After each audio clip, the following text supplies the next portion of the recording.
салом бинандагони азиз, дар барнома ахбори озодӣ хабарҳои ҷаҳону тоҷикистонро тақдими шумо мекунем. имрӯз 13 январ ва ман Шаълӯй Гулхоҷа дар хидмататон ҳастам. нахуст номгӯи мавзӯъҳои рӯз. роҳҳо ва обҳои яхбаста сармои тоқатфарсо баъди 15 сол ба Тоҷикистон бармегардад. мақомот сокинонро ба эҳтиёткорӣ даъват мекунанд. вазiyat bede bu ne soğuk namak falan naşapida rah bara mardan talaf kaldist. ҳомиёни ҳуқуқ шикоят доранд ки Русия қонуни агенти хориҷиро барои таъқиби онҳо истифода мебарад. албатта мо танҳо ба хотири он ки касе фаъолияти моро қатъ кардан мехоҳад созмонро барҳам намедиҳем. ва сокинони як маҳалла дар Хуҷанд талаб доранд ки дар ҷои бозии кӯдаконашон бинои нав сохта нашавад. خودتون یا با بینتون رمیشود که دام اینجا با ساختن اینجا با میسازن چه میشد این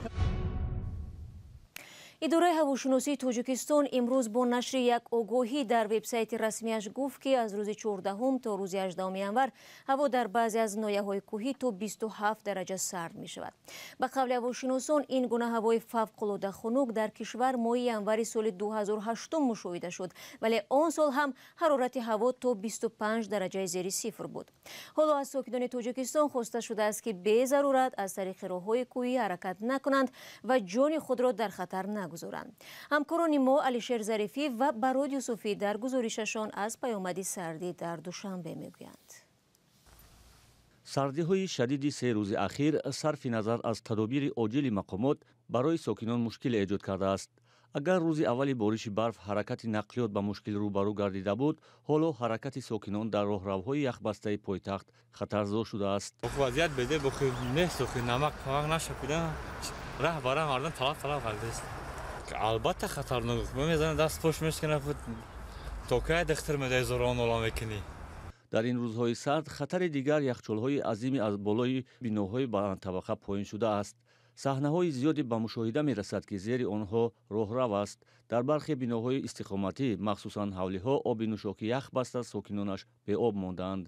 ях буд акаҷон овоҳо беҳад ях буд аз обҳам хай набуда карочи ака ҳамхе. шабакаҳои иҷтимоӣ дар ин рӯзҳо ба майдони шикояти корбарон аз низоми гармидиҳии пойтахт табдил шудааст. аксарият шиква доранд ки дар ин рӯзҳо ҳарорати лӯлаҳои гармидиҳӣ ба таври кофӣ гарм нест ва онҳо маҷбуранд ки барои гарм кардани манзилашон аз печҳои барқӣ истифода баранд. соли гузашта мо ҳатто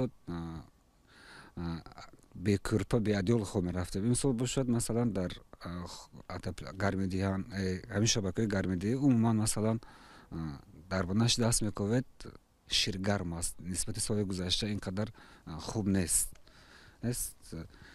се-чор шуд ҳамин чиз идома дорад. чунин нигарониҳо дар ҳолест ки дар мақомоти шаҳри Душанбе гуфтанд барои тоза намудани роҳҳо аз барф ва таъмини бехатарӣ наздики 200 адад техникаро сафарбар намудаанд. ба иттилои мақомоти пойтахт барои тоза кардани роҳу хиёбонҳо аз барф ҳудуди 3500 нафар кормандони коммуналии пойтахт ва муассисаҳои нигаҳдории роҳҳо ҷалб шуданд. онҳо барои таъмини бехатарии ронандагон канори роҳҳоро пок карда ва дар роҳравҳо маводи зидди лағжиш мепошидаанд. сардӣ танҳо мушкиле нест ки мардуми Тоҷикистонро азият медиҳад. мо дар ин бора каме дертар суҳбат хоҳем кард. ҳоло меравем ба Русия. гурӯҳи Ҳелсинкии Москав ки дар даврони ҳукмронии Леонид Брежнев ва ҷониби олимон ва фаъолони дигарандеши шӯравӣ таъсис ёфта буд, барои идомаи кори худ талош мекунад. моҳи январ додгоҳи Москав дар бораи фаъолияти ин созмон қарор қабул хоҳад кард. ин ҳамон додгоҳест ки соли гузашта созмони ҳомии ҳуқуқи башари Мемориалро дар пасманзари саркӯби ҷомеаи шаҳрвандӣ дар Русия баста буд. тафсилот дар гузориши Каюмарсиато. гурӯҳи Ҳелсинкии Москав барои идомаи кор дар Русия мубориза мебарад. вазорати адлия барои барҳам додани созмон ба додгоҳ шикоят бурд. масъулони вазорат даъво доранд ки созмон танҳо дар Москав сабти ном шуда, вале корашро берун аз ҳудуди пойтахт ба роҳ мондааст. вазорати адлия ба муроҷиати хаттии мо ба волии Санкт-Петербург барои дифоъ аз ширкатдорони пикетҳои яккаса ишора мекунад. ба мо иҷоза нест ки ба Санкт-Петербург нависем. оё мо метавонем ба касе дар он ҷо занг занем? оё шарикони минтақавии мо метавонанд ё ин ҳам ман аст? ин хеле норавшан ва нодуруст мебошад. گروه هلسینکی مسکو سال 1976 تأسیس یافت و قدیمترین سازمان دفاع از حقوق انسان در روسیه است. آن زمان اتحاد شوروی سازشنامه هلسینکی را امضا نمود که طبق آن کشورهای عضو باید معیارهای حقوق انسان را رعایت کنند. این سازمان از روزهای اول تأسیسش زیر تعقیب و فشار بود. ما تعقیب‌های آن سالها را در یاد داریم که با وضعیت امروز شباهت‌های زیاد دارد. البته ما تنها به خاطر آنکه کسی فعالیت ما را قطع کردن می‌خواهد سازمان را برهم نمی‌دهیم. ما نیت داریم از حقوق‌های کنستیتوسیونی خود استفاده نماییم، از جمله آزادی اتحادیه و بیان، جستجو و پنهان‌کنی اطلاعات. یکی دیگر از سازمان‌های معروف دفاع از حقوق انسان در روسیه نیز تحت فشار است. مرکز ساخاروف اخیراً برای نقض قانون درباره اگنت خارجی 5 میلیون روبل و یا حدود $73,000 جریمه شد. ما در مدت کمتر از یک روز از مرافعه آگاه شدیم. در این باره نخست از رسانه‌ها خبر یافتیم و تنها روز 22 دکبر در تلگرام پیام‌ها گرفتیم. دادگاه روز 23 دکبر تعیین شده بود و این جایز است که پرونده برهم دادن سازمان مموریال را به یاد آوریم. از اول آنها نیز به یک قطار نقض قانون درباره اگنت‌های خارجی متهم می‌شدند. مموریال یکی از سازمان‌های اجتماعی با نفوذ در روسیه بود. ماه دکبر سال 2021 دادرس حکمی برهم دادن این سازمان را برای ویران کردن قانون درباره اگنت خارجی صادر کرد. حالا همین دادرس برای پیش بردن مرافعه گروه هلسینکی مسکو تعیین شده است. قرار است مرافعه دادگاهی دوام ماه ینور صورت بگیرد. برمیگردیم به تاجیکستان. در خوجند مسکونان چند بلندوشانه از شهرداری خواستند که مانع بنیاد بینای نو شوند. آنها میگویند قامت افراختن بلندوشانه موقع زیستشان را تنگ میکند. در گذشته نیز حالتهای اعتراضی ساکنان خوجند به بنیاد ساختمان در نزد منزل‌های استقامتیشان جای داشت که به منفعت ناراضیان تمام شد. فرزان محمدی با تفصیلات بیشتر. ساکنان چند بینای محله 33 شهر خوجند بارها جمع شده به ساختمان یک بلندوشانه ناراضگی میکنند. آنها طلب دارند که مقامات مانع این ساختمان گردند. فکر من همینجور نسازم. این پلشاتکا برای بچه بازی کنند. دومی 67 66 بچه‌ها برامده همینجور بازی میکنند. دیگه جان نیست از من خودتون یا با بنتون. رمیشود که دون اینجا با ساختن اینجا با میسازن. چه میشد این؟ او نمیرسد چراغ نمیرسد. کانالیزاسیون کفته میبرد. نمیرسد. کدام کالا که خونه میشد. اجازه شما هم نگرفت. نه. اجازه رئیسی محله دوستی خالقو اجازه نداره. دوستی خالقو رئیسش من بیخبر. همین روز بخبر شد. خیلی باید همه بخبر کنند. روزی خلق گیرن. قرار است شرکت ساختمانی نوری در این منطقه بنای استقامتی 9 آشانه برای 70 خانواده بنیاد نماید. آنها میگویند مجوز ساختمان را هنوز ماه سپتامبر سال 2022 گرفته و غیر بنای استقامتی قرار است توقفگاه نقلیات و میدانچه بازی کودکان را نیز بسازند. در اساس درخواست جمعیت و ما انتخاب زمین برای ساختمان انشاءات زمانه پیشنهاد کردیم. از آن مقامات‌های داخل قریب 13 مقامات داخل برای ساختن انشاءات زمانه در این منطقه اجازه داده شد. شهرداری خوجند در نشست خبری سال گذشته عاید بحث ساختمان‌های نو گفته بود که اکثریت آنها طبق نقشه گنرالی مجوز می‌گیرند و ساخته می‌شوند. ولی ساکنان بیناهای اطراف آن میگویند ساختمان بیناهای نو موقع زیست آنها را تنگ میکند و آنها را ناراحت میسازد. آنها میگویند نیت داشتند در جای این بنا یک میدانچه ورزشی برای کودکانشان بنیاد نمایند.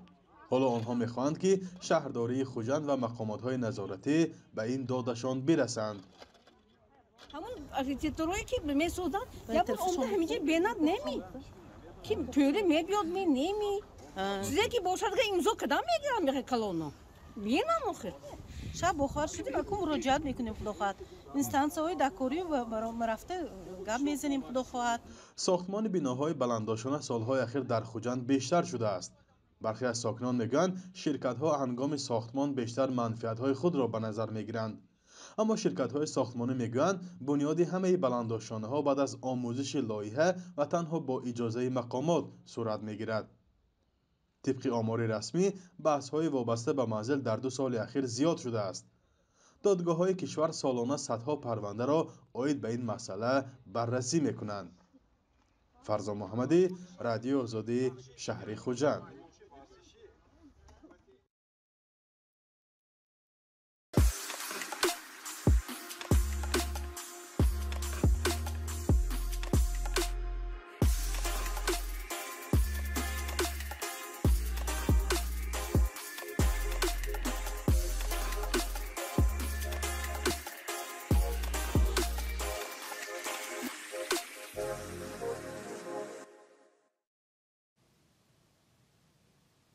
برنامه اخبار آزادی را ادامه می‌دهم. طور معلوم هیچ نفر در جامعه از مشکلات عاری نیست.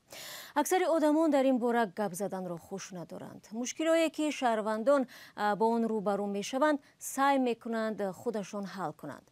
بعضی ها موفق میشوند ولی مشکلی هستند که آن را پس سر کردن خیلی دشوار یا در تنهایی امکان ناپذیر می باشد. رادیو آزادی در یک پرسش سر راهی در شهر دوشنبه از مردم سوال کرد که چه مشکلی ها دارند. پاسخ آنها را در این نوار ببینید. مشکلی ایام مشکلی کلانترین حاضره دوری خدمت ایام دوروی پیش حاضره. مثال اگر انا به نظر گیریم جای کارای مثال بسیار مهاجرا هم مثال ما 6 سال شد میریم خارج در کار میکنیم میبینیم یک جای کار نیست که مثال دوریم کار کنیم ما مجبور میشیم بریم خارج در کار کنیم. زنگیری قین شدگی قالین 35000 40000 سومون برای وای باید خارج در 10 سال کار کنی اخی. مشکلی ما فقط همین نرخ نوای بازاره تخم و توی محصولات کشاورزی قیمت شدگی حسابه که اینا کارتوشکا سبزی محصولات خودمونه نه که نرخش قیمته تخم 27 سومون بود حاضر 48 سومون شدگی که همش سی ارزان تخم بود بزرگ همین وضع. بعد مسئله با برقت به نظرم بگیریم نمی گرده درد میان درد چم درد نه خیلی زود که درد نمی خیلی. شما از سلامتیتون مشکلی هست نه؟ ها اینا روی حالش هست با دکتر مراجعت نکردید؟ کردم ولی فایده نکرد. خونه مادر میرم دیگه ایلوش نیفتم. هیچ کس که یاردم کنه که پرابلم قرضه تمام قرض داریم کمتر تمام. برای خونه؟ آها برای خونه قرض گرفتگی. آها حل شونده است میگذره. یکم بار نیست. من مثل شما نوآوردار هستم. میخوام که یک حزب در این تجهیزات های نو برآمدگی میخوام که یک کامیون نو باشه که همین کاری صفت خدمت کاری خدمت پیش برم. مثال خنوکی خانه‌مون هم خنکن سویتامون میبرن گریون میشون اتاپلینیوم خوش رو کار نمیکنن. مشکلاتی که در زندگی میبید مشکلات زندگی اینا خودش حل شوندن. انسان باید در طرز سالم باید در همه جا مهنت کنه زحمت کشد البته که یگان مشکلی پیدا نمیشد برای این آدمی سالم. مقصد بعد ختم دانشگاه و همه پیشکش میکنن جای کار پیشکش میکنن و با اون نفرایی که باز نمیفهمن جای کار کردن که ممکن مزد معاششون کم باشد ممکن یگان پرابلم دیگه داشته باشن. و یک خبر دیگر دوستان کلو به تحقیق مرگ یک سربازی از نویه واسی آغاز کرده است که فقط 2 ماه پیش برای خدمت به ارتش رفته بود. لطفالله دوله احمد 26 ساله که در قسم مرزبانی در نویه 5 خدمت میکرد صبح 7 ینور درگذشته است. علی احمد بردیف ساکن دهه شوبیکا و برادر لطفالله به رادیو آزادی گفت مقامات سبب مرگ برادرش را بیماری نابهنگام میگویند ولی او به حرف فرماندهان لطفالله باور ندارد. با سپاس به شما بینندگان عزیز که تا این لحظه برنامه ما رو تماشا کردید. در این ثانیه ها برنامه رو به پایان میبرم ولی خبر و گزارش رو میتوانید در وبسایت ما تماشا کنید. در 2 روز آینده برایتان صورت خوب میخواهیم. خدا نگهدارتان.